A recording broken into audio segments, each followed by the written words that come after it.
billahi. Ça, c'est ce que tu gardes dans ton cœur.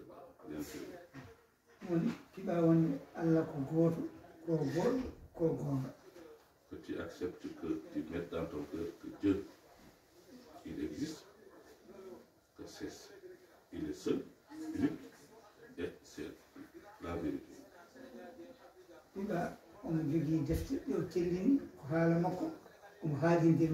Tu acceptes qu'il a descendu des livres saints pour la porter cette religion. Parmi ces livres, il y a le Coran.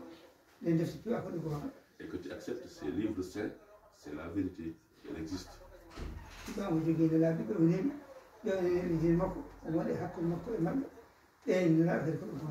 Il faut aussi que tu acceptes que Dieu a créé des prophètes, des envoyés, des messagers qui se sont succédés jusqu'au prophète Mohammed, et que tu acceptes que ces prophètes-là existent.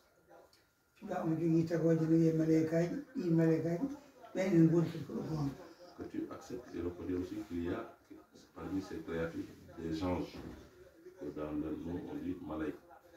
Ces anges-là existent. Que tu acceptes que c'est la vérité, ils existent.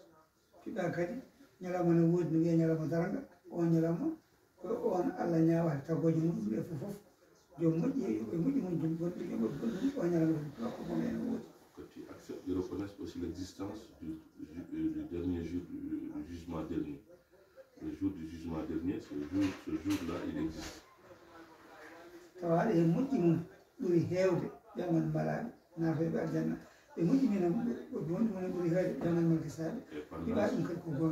Cependant, il faut accepter aussi, reconnaître que parmi la création, parmi les créatures de Dieu, ceux-là qui auront fait beaucoup de bienfaits par rapport aux méfaits, c'est ceux-là qui vont passer à aller au paradis. Ceux qui auront fait beaucoup de méfaits par rapport aux bienfaits, c'est ceux-là qui vont aller en enfer. Et que cela aussi existe. Il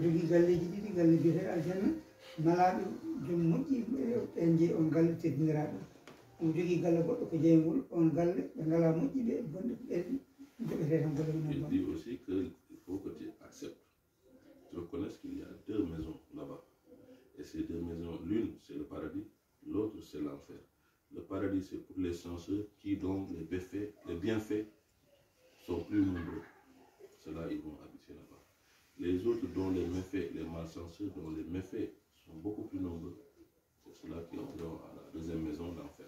Et que tu acceptes et que tu reconnais que ça, ces deux maisons-là existent.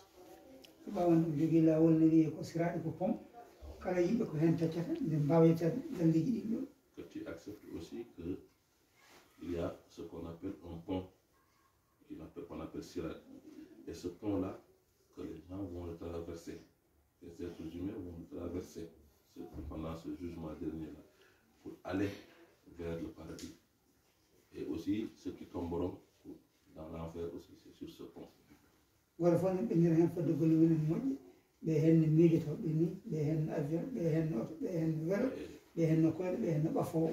Et la traversée se fera différemment. Il y en a qui d'un éclair vont passer.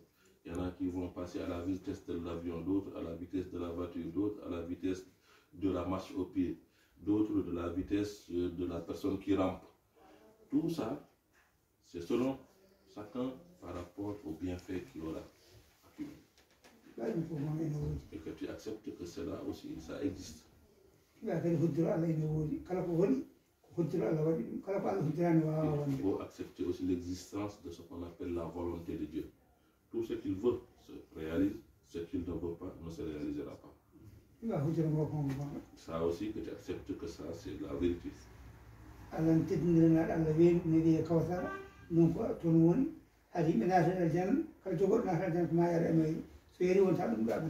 Il dit aussi qu'il faut que tu acceptes que l'existence d'un marigot que Dieu a offert au prophète Mohammed sallallahu alayhi wa sallam, et que ce marigot-là, tous ceux qui boiront de cette eau iront au paradis. Ils n'auront plus soif et ils iront au paradis. Et que tu acceptes que ça aussi c'est la vérité. Vous voyez, tout ça, c'est au niveau de la foi, l'intérieur. Ça, tu crois ou tu ne crois pas. Et si tu y crois, il faut que tu acceptes fermement que ce contrat là existe. C'est ça qu'on appelle l'iman billahi, c'est la face cachée.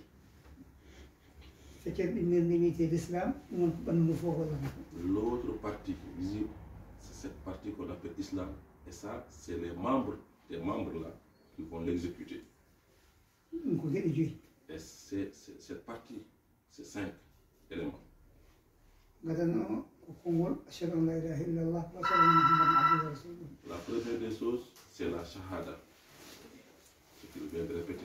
Ça, c'est la langue, c'est un organe qui est de ce. C'est ta langue qui te permettra de dire ça. La deuxième chose, c'est les 5 prières. Ces 5 prières, c'est l'ensemble de tes membres, du front jusqu'aux membres inférieurs, tout ce qu'ils vont l'exécuter. C'est la deuxième chose. La troisième chose, c'est le ramadan. Jeûner. Ça encore, c'est toi qui vas jeûner. C'est visible de l'extérieur. Ce sont tes membres. Tu ne mangeras pas, tu ne boiras pas de telle heure à telle heure. Ça, c'est le ramadan.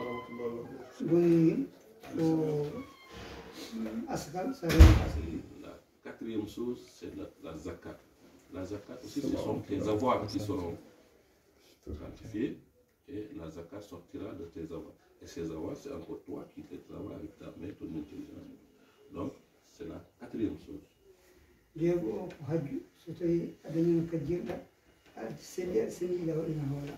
La cinquième chose, c'est le pèlerinage.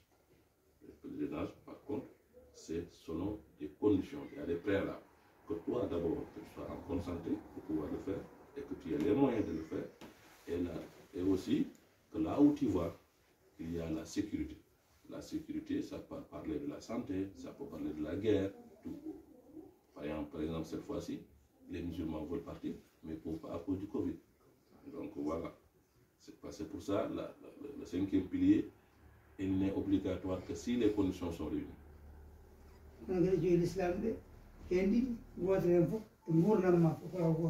Parmi ces 5 piliers qu'on vient de citer, il y en a 2 que tu ne feras qu'une seule fois de ta vie. Dès que tu les fais, les 2, une fois, tu n'as pas besoin de le faire.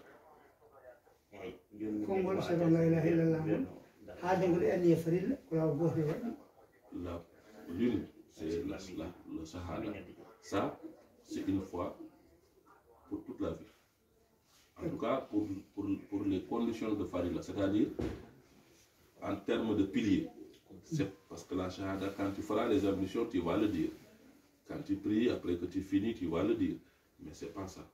C'est en tant que pilier. Donc c'est une seule fois que tu fais pour rentrer dans la religion musulmane. Même pour les musulmans nés, c'est une seule fois qu'ils doivent le faire. Parce que c'est la condition sine qua non pour être musulman. Et aussi le pèlerinage. Le pèlerinage aussi, c'est quelque chose qui n'est pas forcé. C'est sur condition des préalables. Si les préalables sont réunis, c'est-à-dire qu'il y a la santé, la sécurité, les moyens d'aller, c'est bon. Donc, ce sont les 2. Quand tu fais une fois le pèlerinage, tu peux ne pas faire la deuxième fois, ni troisième fois. Si tu as les moyens, tu peux faire 100, mais c'est une seule fois que tu recommandes.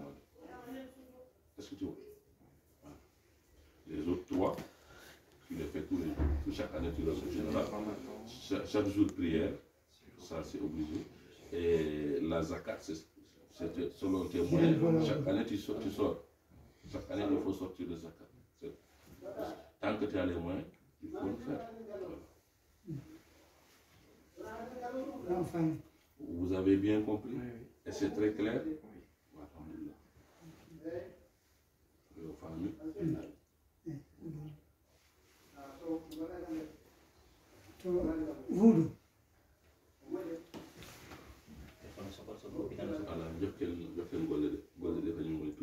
vais vous Voodoo.